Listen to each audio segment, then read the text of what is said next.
Board exam में जीवन परिचय लिखने का तरीका।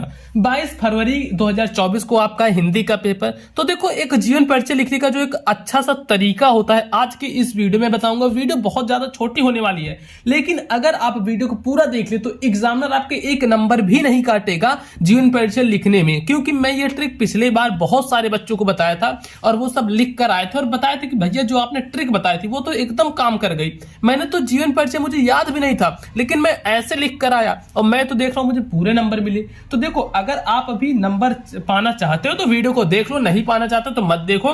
चलो हम वीडियो को स्टार्ट करते हैं। अब देखो, यहां पर जैसे आपका आता है जीवन परिचय लिखने का, ये देखो कहां पे रहेगा, ये यहां पर ऐसे दिया रहेगा। जैसे ये 26 नंबर क्वेश्चन रहेगा, फिर 6 नंबर समझ लो कि दिए गए लेखकों में से किसी एक का जीवन परिचय लिखते हुए उनकी एक प्रमुख रचना का उल्लेख कीजिए। अब 3 जीवन परिचय दे देगा, जैसे कि आचार्य रामचंद्र शुक्ल, जयशंकर प्रसाद, राजेंद्र प्रसाद। अब इन 3 में से किसी एक का करना है, ठीक है, तीनों में से एक का करना है। पहले हम इसमें हिंदी गद्यांश का कर लेते हैं, फिर अभी आपको बताता हूं मैं पद्यांश में कैसे लिखोगे, दोनों बताऊंगा बढ़िया से। यहां पर देखो आपके सामने एकदम बढ़िया तरीके से लिखा हुआ है आचार्य रामचंद्र शुक्ल का जीवन परिचय।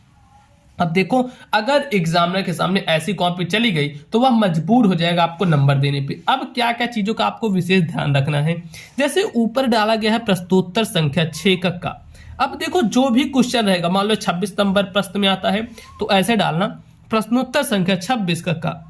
उसके बाद देखो नीचे यहां पर यह डालना है कि जिस भी कवि या फिर जिस भी लेखक का जीवन परिचय लिख रहे हो। जैसे कि हम यहां पर लिख रहे हैं आचार्य रामचंद्र शुक्ल का, तो यहां पर डालेंगे आचार्य रामचंद्र शुक्ल। उसके बाद क्या है, इनकी जो मेन चीज है, जैसे हो गया नाम, हो गया जन्म, हो गया पिता का नाम, हो गया मृत्यु, हो गया अगर माता का नाम पता है तो वो भी हो गया, रचना हो गई। तो इनके जितनी भी मेन चीजें हैं उसको एक साइड में लिखना है, जैसे ये मैंने लिखा हुआ है। अब इससे होगा क्या कि एग्जामिनर आपका ये पढ़ने की बजाय वो देखेगा यह बच्चे ने सही लिखा, नाम सही है, जन्म सही है, पिता सही है, मृत्यु सही है, रचना सही है। अगर इतना उसको सही दिख गया तो वो आपको नंबर दे देगा। इतना ध्यान रखना, जरूरी नहीं कि वो आपका ये पढ़े, लेकिन ये चीज जरूर से करना है। देखो कैसे करोगे, एक स्केल ले लेना है, एक पटरी जिसको जानते हो ना, बस यही लेना है। ये एक तरीके से ऐसे यहां पर रखना है, ऐसे एक सीधी सी, जैसे यहां पर लाइन खींची गई है तो ऐसे एक आप लाइन खींच दोगे और एक इधर भी लाइन खींच देना। हमें इसी में लिखना है जो भी नाम है, नाम जैसे रामचंद्र शुक्ल का लिख रहे हो तो लिख दिए रामचंद्र शुक्ल।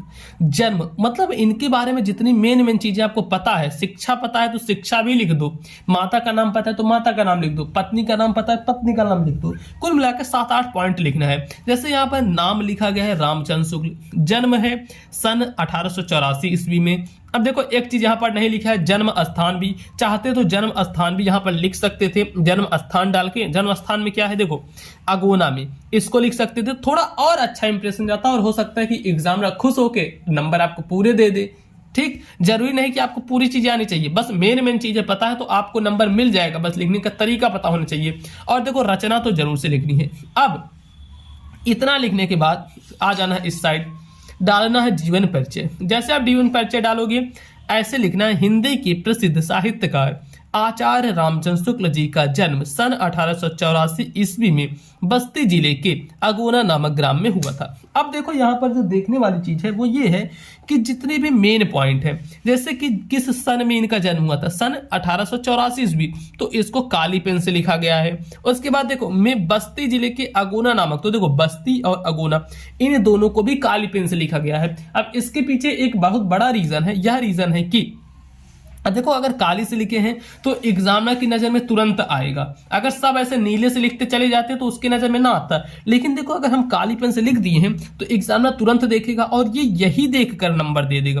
पूरा नहीं पढ़ने वाला, इतना आप ध्यान रख लो, जितनी ही साफ सुथरी आपकी कॉपी रहेगी उतनी जल्दी आपकी कॉपी चेक होगी, और जितनी जल्दी कॉपी चेक होगी उतने बढ़िया नंबर आपको मिलेंगे। जहां एग्जामिनर एक एक वर्ड देखना शुरू कर दिया, कोई ना कोई गलती तो आपको निकाल लेगा। तो इसलिए आपकी कॉपी एकदम अच्छे से होनी चाहिए।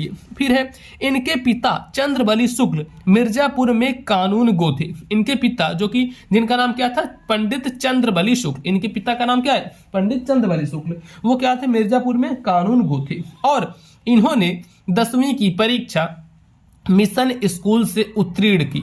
इन्होंने 10वीं की परीक्षा मिशन स्कूल से उत्तीर्ण की, तो चाहते तो मिशन को भी यहां पर काली पेन से लिख सकते थे, थोड़ा और अच्छा इंप्रेशन जाता। फिर है अध्यापन कार्य करते हुए इन्होंने अनेक कहानियां, कविताएं, निबंध एवं नाटक आदि की रचना की। यह हृदय से कवि, मस्तिष्क से आलोचक और जीवन से अध्यापक थे। साहित्य में इनका बहुत बड़ा स्थान था और आखिर में सन 1941 ईस्वी में इनका स्वर्गवास हो गया। अब देखो जो सन 1941 ईस्वी है इसको काली पेन से लिखा गया है। अब काली पेन से क्यों लिखा गया? ताकि एग्जामिनर की नजर यहाँ पर पड़े। लास्ट में क्या है, रचनाएं दे दिया है कि रचनाएं चलो लिख देते हैं। रचनाएं क्या है, चिंतामणि है, रस मीमांसा है, काशी नागरी प्रचारी, त्रिवेणी, हिंदी साहित्य का इतिहास। तो इस प्रकार से देखो आचार्य रामचंद्र शुक्ल का जीवन परिचय है, ऐसे लिखोगे तो पूरे नंबर मिलेंगे। अब आता है ख नंबर, जो कि दिए गए कवियों में से किसी एक का जीवन परिचय लिखना है। तुलसीदास, सुभद्रा कुमारी चौहान या फिर बिहारी लाल का। तो चलो इसको ही मैं आपको बताता हूं। ठीक, यह है। अब देखो यहां पर छठवें का खा वाला कर रहे हैं, तो फिर से आपको डालना, ये नहीं कि शुरू कर देना बिहारी लाल लिखो शुरू कर दे, नहीं। प्रश्नोत्तर संख्या 6 का खा डाले। अब फिर बिहारी लाल का जीवन परिचय है, तो यहां पर लिखना पड़ेगा बिहारी लाल, जिनका जीवन परिचय है। और जैसा कि मैंने आपको बताया था पिछली बार कि ये चीजें लिखनी है, साइड में से लाइन करके जितनी भी मेन चीजें हैं उतनी चीजें लिखनी है। तो फिर से इस बार ऐसे ही करना है। नाम लिखना है बिहारी लाल, जन्म सन 1603 ईस्वी, जन्म स्थान बसुआ गोविंदपुर, फिर पिता का नाम केशव राय, मृत्यु क्या है सन 1663 ईस्वी, फिर रचना बिहारी सतसई। इनकी तो एकमात्र ही रचना है जो कि है बिहारी सतसई, इतना लिखना है। फिर इसके बाद आना है यहाँ पर। अब एक गलती यहाँ पर हुई है, जो कि यहाँ पर जीवन परिचय डाला नहीं गया। जैसे आप पिछले में देखो तो यहाँ पर डाला गया था काली पेन से जीवन परिचय, तो यह आपको डालना है। फिर लिखना है बिहारी का जन्म सन 1603 ईस्वी, और ये जो सन है, सन को काली पेन से लिखा गया है। में ग्वालियर के पास गोविंदपुर नामक गांव में हुआ था, तो गोविंदपुर को क्या है काली पेन से लिखना है। फिर इनके पिता का नाम श्री केशव दास था, श्री केशव राय था, इनके पिता का नाम केशव राय था, तो इसको भी काली पेन से लिख दो। देखो जितनी भी चीजें आप अंडरलाइन कर दो, देखो चाहो तो आप इसको अंडरलाइन कर लो, चाहे तो काली पेन से लो, कोई दिक्कत नहीं है। ये मथुरा के 24 ब्राह्मण थे। इनका बचपन बुंदेलखंड में व्यतीत हुआ। इनको अपने जीवन के जितने कटु अनुभव प्राप्त हुए उतने शायद ही हिंदी साहित्य के किसी अन्य कवियों को प्राप्त हुए हों। और जयपुर के मिर्जा राजा जयसिंह के ये आश्रित कवि थे, और जयपुर में ही रहकर श्री ही इन्होंने अपने एकमात्र ग्रंथ सतसई की रचना की, और राजा जयसिंह बिहारी का बड़ा सम्मान करते थे। और इनकी मृत्यु सन 1603 ईस्वी में हो जाती है।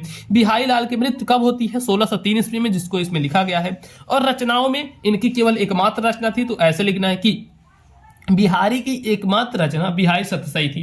देखो इस प्रकार से अगर आप जीवन परिचय लिखते हो तो एग्जामिनर मजबूर हो जाएगा पूरे नंबर देने के लिए। और हाँ, आप प्लेलिस्ट में जाओ, अगर 2024 बोर्ड परीक्षा की तैयारी कर रहे हो, जैसे ये पेपर हो गया 801 D A, 801 D B, D C, D जितने भी सेट है, टोटल 7 सेट होते हैं, तो सातों सेट का सॉल्यूशन आपको प्लेलिस्ट में मिल जाएगा। तो प्लेलिस्ट पे क्लिक करो, जल्दी से जाओ देखो, और वीडियो को लाइक करो। चैनल पर नए हो तो भाई सब्सक्राइब कर लो। और हाँ, अगर कहीं भी कुछ भी डाउट है तो मेरी इंस्टाग्राम आईडी है, जो कि क्या है, पीयूष मौर्य 1001। ये देख लो, यही है मेरी इंस्टाग्राम आईडी, पीयूष मौर्य 1001। इस पर आप मुझे मैसेज करो, ठीक। अगर कोई भी डाउट है तो इंस्टाग्राम, बाकी डेली शाम को 7 बजे आपकी लाइव क्लास होती है, तो सभी लोग शाम को 7 बजे डेली जुड़ जाना। तो बस दोस्तों, फिलहाल आज की वीडियो में इतना ही। अब मिलेंगे हम आपसे और किसी नेक्स्ट वीडियो में।